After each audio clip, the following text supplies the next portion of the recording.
வணக்கம். நான் இன்றைக்கி வெந்தயக்கீரையை வச்சு ஒரு வெந்தய குழம்பு ஒன்று வைக்க போகிறேன். வெந்தய குழம்புக்கு இது எங்கள் வீட்டு தோட்டத்திலே பறித்த வெந்தயக்கீரை. இதை எடுத்துகிட்டு வச்சுருக்கிறேன். இதை கழுவி அலசி ஒரு கப்பு வெந்தயக்கீரை வச்சுருக்கிறேன். அப்புறம் ஒரு தக்காளி, சின்ன வெங்காயம் கொஞ்சம் அரிஞ்சு வச்சுருக்கிறேன். ஒரு எலுமிச்சைப்பழம் அளவு புளி, சிறு பல் தேங்காய் கொஞ்சோண்டு, 10 பல் பூண்டு, தனி மிளகாத்தூள் கொஞ்சம், குழம்புத்தூள் 2 டீஸ்பூனு, மிளகு ஜீரகம் கொஞ்சோண்டு, தாளிப்புக்கு மிளகு ஜீரகம் வெந்தயம் இது 3. இப்போது இந்த கீரையை வதக்கி எப்படி அரைச்சி பேஸ்ட்டாக வச்சுக்கலான்னு பார்க்கலாம். அதுக்கு அடுத்தது ஒரு காஞ்ச மிளகா கொஞ்சம், ஒரு 4 காஞ்ச மிளகா தனியாக வச்சுக்கணும். இது இப்போ வறுத்து அரைக்கிறது எப்படின்னு பார்க்கலாம். கொஞ்சம் போல் நல்லெண்ணெய் விட்டுக்கலாம். 4 காஞ்ச மிளகா, கொஞ்சம் வெங்காயத்தையும் போட்டு நல்லா வதக்கிக்கலாம். பூண்டு பல் 2, தக்காளி அதையும் போட்டு நல்லா வதக்கிக்கலாம். தேங்காய், மிளகு ஜீரகம், புளியை கொஞ்சோண்டு வெந்நீரில் ஊற வச்சு இது மாதிரி வச்சுருக்கிறேன். அதையும் அது கூட போட்டு அரைக்கணும். ஒரு கொத்து கருவேப்பிலை அதையும் அதில் போட்டு நல்லா வதக்கிக்கலாம். இது எல்லாத்தையும் தனியாக ஒரு தட்டில் மாற்றி வச்சுக்கலாம்.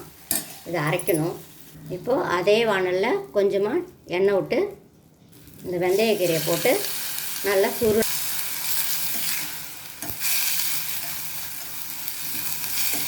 கீரை நல்லா வதங்கட்டும். அது வரைக்கும் இந்த அரைச்சி வச்ச மிளகாய், வெங்காயம், தக்காளி, பூண்டு, தேங்காய் எல்லாத்தையும் மிக்சியில் போட்டு அரைச்சிட்டு வந்துடலாம். புளியை தண்ணியில் வச்சு கொஞ்சம் நேரம் சுடு தண்ணியில் ஊற வச்சுருக்கேன்.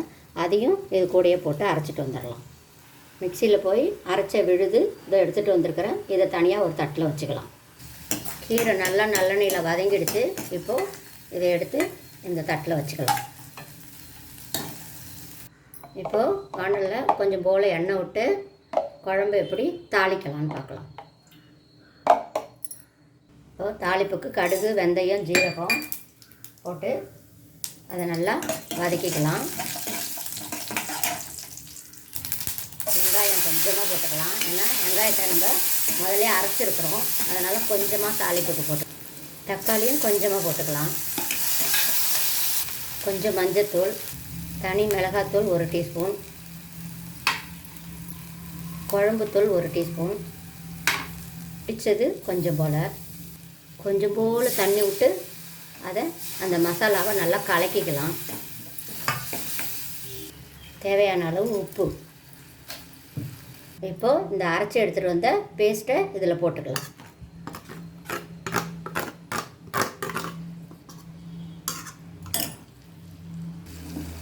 நல்லா கலக்கி விட்டுடலாம். கலக்கி விட்டுட்டு தேவையான அளவு தண்ணி ஊற்றிக்கலாம்.